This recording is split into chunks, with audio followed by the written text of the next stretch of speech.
ഏതായാലും തെരഞ്ഞെടുപ്പിന് ഇനി കഷ്ടിച്ച് 10-15 ദിവസമേ ഉള്ളൂ. ഏതായാലും കോൺഗ്രസ്സുകാർ മുഖ്യമന്ത്രി ആരാണെന്നുള്ളതിനെ കുറിച്ചുള്ള ചർച്ച ആരംഭിച്ചു എന്ന് തന്നെയാണ് നമുക്ക് ഇന്ന് മനസ്സിലാക്കാൻ കഴിയുന്നത്. എനിക്ക് തോന്നുന്നു ഈ നോമിനേഷൻ കൊടുത്തോടുകൂടി ഇവരെല്ലാം ജയിച്ചു.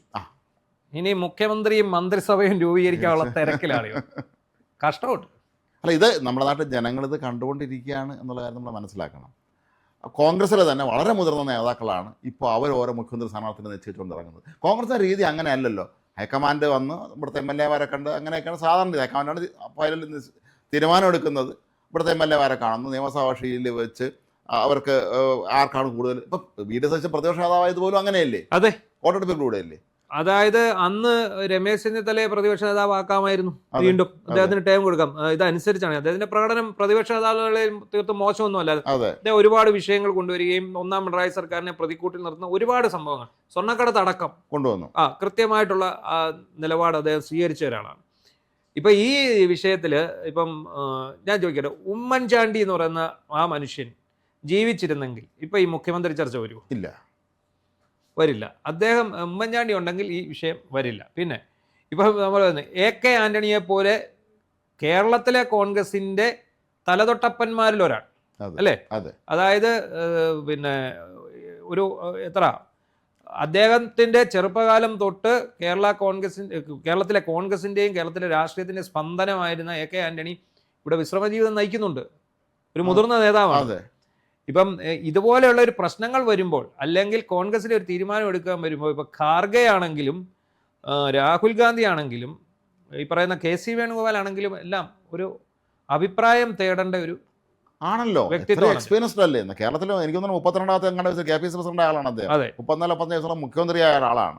മാത്രമല്ല ദേശീയ രാഷ്ട്രീയത്തിൽ ഏറെ ശ്രദ്ധേയമായ വ്യക്തിയാണ്. പ്രതിരോധ മന്ത്രിയായിരുന്നു, ഇന്ത്യയുടെ മുമ്പത്തെ മുഖ്യമന്ത്രിയായിരുന്നു. മാത്രമല്ല ഈ AK ആന്റണിക്കൊരു പ്രത്യേകത, ആവശ്യമില്ല അദ്ദേഹം ബാറക്കാറില്ല. ഇല്ല, ഈ വിടുവായത്തനം പറയുന്ന ശീലം പുള്ളിക്കില്ല. വളരെ കൃത്യം എന്താണ് പറയേണ്ടത് അത് പറയും. അല്ല, ഈ മുഖ്യമന്ത്രി ചർച്ച പാടില്ല എന്ന് അദ്ദേഹം പറഞ്ഞിട്ടുണ്ട്. അതെ, അതിപ്പോ സുധാകരൻ പറയുന്നു രമേശ് ചെന്നിത്തല മുഖ്യമന്ത്രിയാവും.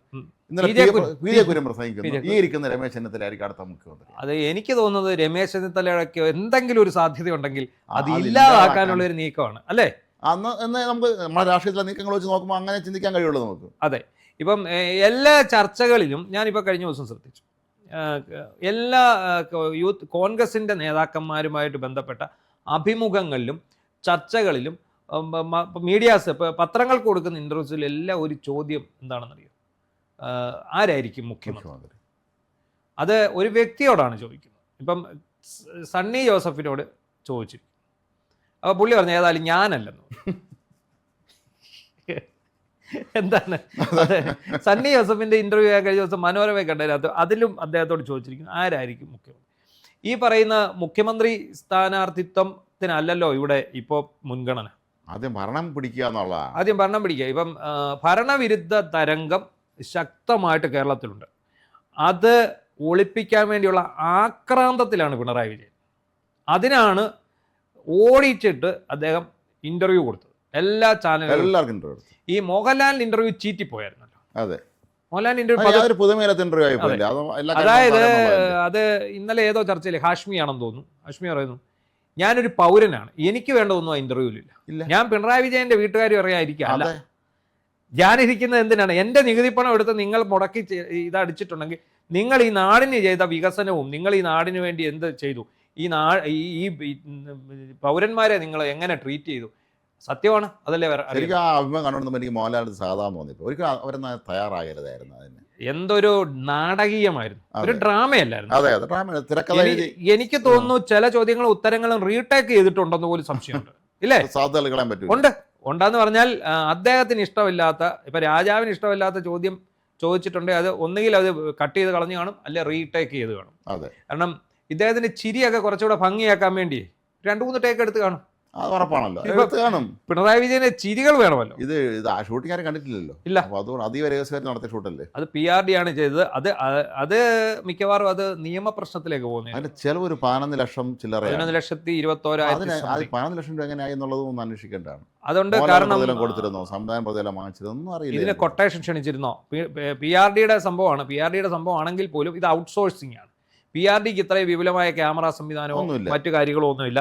PRDയിൽ പോലും നമുക്കറിയാം എല്ലാ ജില്ലകളിലും ഔട്ട്സോഴ്സ് ചെയ്യുകയാണ്. വീഡിയോ എടുക്കുന്നവരെ സ്ട്രിങ്ങേഴ്സിനെയും ഇപ്പം ഇൻഫർമേഷനും അസിസ്റ്റന്റ് ഇൻഫർമേഷൻ ഓഫീസറും മാത്രമാണ് PRD-യിലുള്ളത്. അവരെ കൊണ്ട് ഈ മന്ത്രിമാരുടെ പരിപാടി എല്ലാം ഓടിക്കാൻ പറ്റില്ല, ഒരു ജില്ല മൊത്തം ഓടിക്കാം. പണ്ടൊക്കെ നമ്മുടെയൊക്കെ കാലത്ത് ആകെപ്പാടെ ഒരു ഇൻഫർമേഷൻ ഓഫീസറോ ഇവർ രണ്ടുപേരും കൂടെ ഓടി നടന്നാണ് ഇത് മൊത്തം ചെയ്യുന്നത്. ഇപ്പം അങ്ങനെയല്ല, ഇപ്പം ഔട്ട്സോഴ്സ് ചെയ്ത ആൾക്കാരെ എടുത്തിരിക്കുകയാണ്. കാരണം PRD വിപുലമാക്കി. എനിക്ക് CPM അധികാരത്തിൽ വന്നതിന് ശേഷമാണെന്ന് തോന്നുന്നു അത് ഇത്രയും വിപുലമാക്കുന്നത്. അത് സർക്കാർ ചെലവിൽ എല്ലാ കാര്യവും ചെയ്യാമല്ലോ. സ്ട്രിങ്ങർമാരെ വെച്ചു, എല്ലാ താലൂക്കിലും സ്ട്രിങ്ങർമാരെ വെച്ചു. എന്നിട്ട് അവർക്ക് വാർത്തകൾ ചെയ്യുന്നതിനുള്ള ഇത് കൊടുക്കുന്നു. അതുപോലെ തന്നെ ഈ മീഡിയ ടീമിനെ, ക്യാമറ ടീമിനെ വെച്ചിട്ടുണ്ട്. ഇപ്പം ഈ പിണറായി വിജയൻ്റെയും മോഹൻലാലിൻ്റെയും ഇൻ്റർവ്യൂ എന്ന് പറയുന്നത് ഹൈ ക്വാളിറ്റിയാണ്, ഹൈ ഡെഫിനിഷൻ എടുത്തിരിക്കുന്ന അത്ര വലിയ സിസ്റ്റം. എനിക്ക് തോന്നുന്നു പിന്നെ സിനിമ സെറ്റ് തന്നെ, സിനിമ ഇതുണ്ടല്ലോ, സിനിമയുടെ മറ്റേ വാനുണ്ടല്ലോ, ആ വാൻ അത് വെച്ചിട്ടാണ് ഇത് ചെയ്തിരിക്കുന്നത്. ഷൂട്ടിങ്ങിന് ഉപയോഗിക്കുന്ന, വാതിൽപ്പുറ ചിത്രീകരണത്തിന് ഉപയോഗിക്കുന്ന വാനുകളുണ്ടല്ലോ, അത്രയും വിപുലമായിട്ടുള്ള അത്രയും ആർക്കലൈറ്റുകളും ഒക്കെ വെച്ചിട്ട് ഭയങ്കര ക്ലാരിറ്റിയിൽ ഭയങ്കര ഇതിലാണ് ആ സംഭവം എടുത്തിരിക്കുന്നത്. അപ്പം അതിന് സ്വാഭാവികമായിട്ടും അത്രയും ചിലവ് വരും. ഇത് വാടകയ്ക്ക് എടുത്ത് കാണും. അത് ശരിയാണ്, അത്രയും പൈസ ആവും, അത്രയും വരും. പിന്നെ അതിപ്പം വന്നിരിക്കുന്നത് ഷൂട്ട് ചെയ്തതിൻ്റെ ചിലവ് മാത്രമാണ്. ഈ വിവരാവകാശം ചോദിച്ച പുള്ളി മറ്റേ ഉള്ളവരെ ചോദിക്കണമായിരുന്നു. ഓരോ ചാനലും ഈടാക്കിയ തുക എത്ര കൊടുത്തു? എന്തായാലും കേരളത്തിലുള്ള 10 ചാനലുകളിലോളം ഇത് വന്നു. ഒരു ചാനലിന് 1 ലക്ഷം രൂപ വെച്ച് കൊടുത്താലും ആരും ഇടത്തില്ല. അപ്പോൾ അങ്ങനെ ഒരു PR വർക്ക് നടന്നുകൊണ്ടിരിക്കുന്ന ഒരു സമയമാണ്. അപ്പോൾ അതിനിടയ്ക്കാണ് ഈ കോൺഗ്രസ്സുകാരുടെ ഈ മുഖ്യമന്ത്രി കസേരയുടെ കളി. മറ്റേ കസേരയെന്ന് പുള്ളി ഒന്ന് ഇറങ്ങിയിട്ട് വേണം ഇവർക്ക് ആർക്കെങ്കിലും ഒന്ന് കയറാൻ. അല്ല, ഇത് കോൺഗ്രസ്സിൽ പണ്ടിപ്പോൾ AK ആന്റണി, ഉമ്മൻചാണ്ടി, K കരുണാകരൻ ഇവരൊക്കെ ജീവിച്ചിരിക്കുന്ന സമയത്താണെങ്കിൽ ചോദ്യമില്ല, നമുക്കറിയാം അടുത്ത മുഖ്യമന്ത്രി ആരായിരിക്കും, ഔപചാരികമായി മാത്രം പറഞ്ഞാൽ മതി. പക്ഷേ 2004 AK ആന്റണി മുഖ്യമന്ത്രി സ്ഥാനം രാജിവെച്ചു. ഉമ്മൻചാണ്ടി മുഖ്യമന്ത്രി ആ സമയത്ത് അന്ന് വക്കം പുരുഷോത്തമൻ മുഖ്യമന്ത്രി സ്ഥാനത്തേക്ക് അവകാശവാദം ഉന്നയിച്ചിരുന്നു. അദ്ദേഹം അവകാശവാദം ഉന്നയിച്ചിരുന്നു. കുറേ MLA അദ്ദേഹത്തെ പിന്തുണയ്ക്കാൻ ഉണ്ടായിരുന്നു എന്നാണ് പറയപ്പെടുന്നത്. അപ്പോൾ ആ സമയത്ത് സംഭവിച്ചത് അവസാനം വക്കം പുരുഷോത്തമൻ ധനകാര്യമന്ത്രിയായി, ഉമ്മൻചാണ്ടി മുഖ്യമന്ത്രിയായി. അതിൽ രസകരമായ ഒരു കാര്യം, ഉമ്മൻചാണ്ടി സ്വന്തം വീട്ടിൽ താമസിച്ചു, ജഗതിയിലുള്ള വീട്ടിൽ. വക്കം പുരുഷോത്തമൻ ക്ലിഫ് ഹൗസിൽ താമസിച്ചു. അതാ ആദ്യമായിട്ട് നടക്കുന്ന ഒരു സംഭവമാണ്, മുഖ്യമന്ത്രി അല്ലാതെ ഒരാളല്ലേ. അതെ അതെ. അപ്പൊ ഈ അന്ന് അതിനു മുമ്പും K കരുണാകരൻ ചാരക്കേസ് രാജിവെക്കുമ്പോൾ കാലാവധി തീരുന്നതിന് മുമ്പല്ലേ രാജിവെക്കുന്നത്? അതെ. അപ്പോൾ AK ആന്റണി വരുന്നു, അദ്ദേഹം തുടർന്ന് അത് ചെയ്യുന്നു. അടുത്ത 2001 AK ആന്റണി വീണ്ടും മുഖ്യമന്ത്രിയാകുന്നു. കാലാവധി തീരും മുമ്പ് പുള്ളി രാജിവെക്കുന്നു. അതായത് കരുണാകരന്റെ തനിയാവർത്തനം. അപ്പം കരുണാകരൻ രാജിവെക്കുന്നു, കേന്ദ്രത്തിൽ പോകുന്നു, സിവിൽ സപ്ലൈസ് മന്ത്രിയാണ്. അല്ല, കരുണാകരൻ പോയത് വ്യവസായ മന്ത്രിയാണ്. ആന്റണി സിവിൽ സപ്ലൈസ് മന്ത്രി. അത് അന്നേരമാണ് ആന്റണി അത് രാജിവെച്ചിട്ടാണ് ഇങ്ങോട്ട് വരുന്നത്. അതിനുശേഷം അദ്ദേഹം ഇവിടെ നിന്ന് രാജിവെക്കുന്നു, നേരെ കേന്ദ്രത്തിൽ പോകുന്നു, അടുത്ത പ്രതിരോധ മന്ത്രിയായി മാറുന്നു. അപ്പം അത് എന്ന് പറഞ്ഞാൽ അന്നത്തെ കാലത്ത് ഇപ്പം ശരിക്കും നമ്മൾ പറഞ്ഞാൽ മുഖ്യമന്ത്രി സ്ഥാനത്തേക്ക് അവകാശവാദം ഉന്നയിച്ച് സ്ട്രോങ് ആയിട്ട് നിൽക്കുന്ന 3 പേരാണ് കോൺഗ്രസ്: സതീശനും രമേശ് ചെന്നിത്തലയും. അപ്പൊ ഇതിനകത്ത് ഈ എരുതിയിൽ എണ്ണ ഒഴിച്ചു കൊടുക്കുന്നതിന്റെ പിന്നിൽ ചില ലക്ഷ്യങ്ങൾ കാണും. കോൺഗ്രസ്സുകാരെ നമുക്കൊന്നും വിശ്വസിക്കാൻ പറ്റും. അതാണ് ഇവരെന്താണ് ചെയ്യണം എന്നുള്ളത് നമുക്ക് ഒരു ചിന്തിക്കാൻ നമുക്ക് സമയം കിട്ടില്ല. ഇവരുടെ പണികൾ എന്താണെന്ന് നമുക്ക് മനസ്സിലാകും. ഇതും ചിലപ്പോൾ അണ്ടർഗ്രൗണ്ട് വർക്കിന്റെ ഭാഗമായിരിക്കും. ഇപ്പം കഴിഞ്ഞ ദിവസം ഏതോ ഒരിടത്ത് ഞാൻ കണ്ടു, ഈ ആളാം വീതം ഗ്രൂപ്പ് അനുസരിച്ച് ഓരോരുത്തർക്കും എത്ര സ്ഥാനാർത്ഥികളുണ്ട്, എത്ര MLA കിട്ടും എന്നുള്ളതിനെ കുറിച്ച് വന്നിട്ട്. എന്തായാലും ഒരു കാര്യം സത്യമാണ്, UDF അധികാരത്തിൽ വരുമോ എന്നുള്ളത് ഏറെക്കുറെ ഉറപ്പിക്കും. നിലവിലത്തെ ഒരു കണ്ടീഷൻ, ആ വിശ്വാസം ഒടുവിൽ കേരളത്തിലെ ജനങ്ങളാണ് വല്ലാതെ പ്രതികരിക്കുന്ന ഒരു വിഭാഗമാണ്. ഇത് തീരെ ഇതിന്റെ പേര് മോശം കാണിച്ചാൽ പിന്നെ അവസാനം അവരൊക്കെ ചിന്തിക്കേണ്ടി വരില്ല. അതൊരു പ്രധാനപ്പെട്ട കാര്യമാണ്. UDF അധികാരത്തിൽ വരുമെന്ന് മനസ്സിലാക്കിയിട്ടാണ് പിണറായിക്ക് ഇത്രയും പരവേശം. അതെ, അതാണ് എനിക്കിത് കിട്ടാതെ പോകുന്നു. അധികാരത്തിന്റെ ആ ഒരു ശീതളിമയിൽ, ആ ഒരു ഗരിമയിൽ ഇങ്ങനെ നിൽക്കുന്ന ഒരാൾക്ക് പെട്ടെന്ന് അധികാരം നഷ്ടമാകുമ്പോൾ ഉൾക്കൊള്ളാൻ പറ്റും. പലർക്കും പ്രശ്നം ഉണ്ടായിരുന്നു. പിന്നെ അവർക്ക് ഏകാധിപതികൾക്കാണ് കൂടുതൽ. ഏകാധിപതികൾക്ക് അധികാരമില്ലാതിരിക്കാൻ പറ്റില്ല. അവർ ഇപ്പൊ ലോകം കണ്ട ഹിറ്റ്ലർ പേടിത്തൊണ്ടനായിരുന്നു എന്നാ പറയുന്നത്. പേടിത്തൊണ്ട. പക്ഷെ അവർ ബാക്കിയുള്ളവരെ പേടിപ്പിച്ച് നിൽക്കും. പിണറായി വിജയൻ ഏറ്റവും വലിയ ഭീരുവാണെന്നാണ് പറയുന്നത്. കാരണം ഇത്രയും വാഹനങ്ങളെ അകമ്പടിയിൽ ഇത്രയും പേരുടെ ഇതിൽ നിന്നിട്ടാണ് അദ്ദേഹം ആൾക്കാരെ. അത് സ്റ്റാലിനെ കുറിച്ചും കേട്ടിട്ടുണ്ട്. സ്റ്റാലിന് കൂടെ ഉള്ളവനെ പോലെ വിശ്വാസമില്ലായിരുന്നു എന്നാണ്. അതാ തന്റെ ചുറ്റും നിൽക്കുന്ന തന്റെ വിശ്വസ്തർ എന്ന് നാട്ടുകാർ കരുതിയിരുന്ന ആളെ പോലെ ഇയാൾക്ക് വിശ്വാസമില്ലായിരുന്നു എന്നാണ്.